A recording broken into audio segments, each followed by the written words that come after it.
আসসালামু আলাইকুম রহমতুল্লাহি বারাকাতু। পঞ্চম অধ্যায় অন্তঃস্থ জ কেন্দ্রিক 7টি বর্ণ। অন্তঃস্থ জ, অন্তঃস্থ অ, থ, খ, মূর্ধন্য ষ, ফ, ঘ।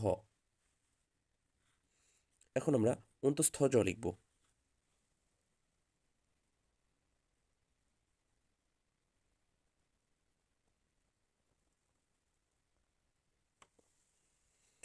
অন্তঃস্থ জ প্রথমে মাত্রা দিতে হবে, এরপরে এখান থেকে দুইয়ের মতো মাথা দিতে হবে।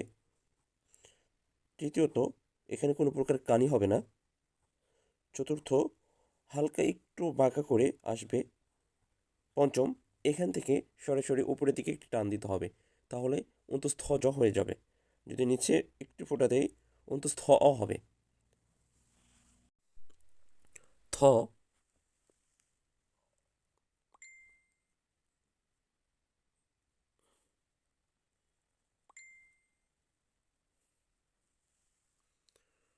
প্রথমে তয়ের মাথা হবে, এরপরে এখান থেকে দ্বিতীয়ত পরিপূর্ণ অন্তঃস্থ জয়ের কাঠামো হবে, তৃতীয়ত অর্ধমাত্রা হবে, তাহলেই থ হয়ে যাবে।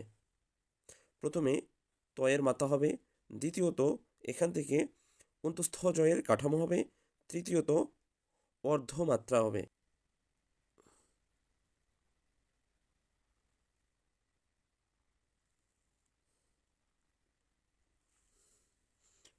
খ, প্রথমত আমরা এই ক্ষয়ের মাথাকে তয়ের উল্টা মাথা দিব। দ্বিতীয়ত এখানে আমরা কানি দিব, কানি হবে এখানে। তৃতীয়ত অন্তঃস্থ জয়ের পরিপূর্ণ কাঠামো লিখব। চতুর্থ অর্ধমাত্রা দিব, তাহলে খ হয়ে যাবে। মূর্ধন্য ষ,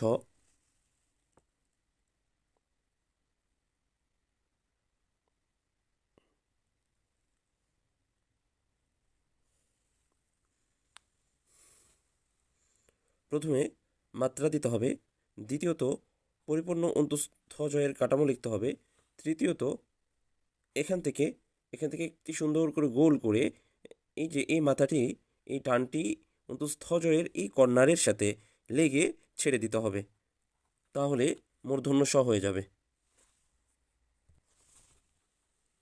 ফ,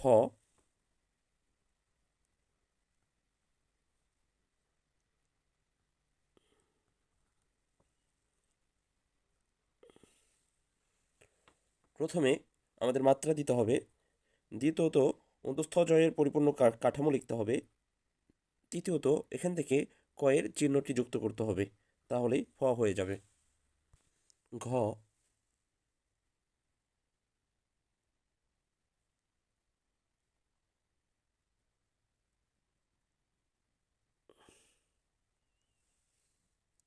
ঘ প্রথমে আমরা মাত্রা দিব, দ্বিতীয়তে এখানে উল্টা যজমের মতো দিব, তৃতীয় রেপের মতো উপর থেকে নিচ পর্যন্ত নিয়ে আসব, চতুর্থ এখানে কোনো প্রকার কানি হবে না, পঞ্চম হসন্তর মতো আমরা এখান থেকে টান দেব, ষষ্ঠ নিচ থেকে উপরে সোজা একটি টান দেব, তাহলে ঘ হয়ে যাবে।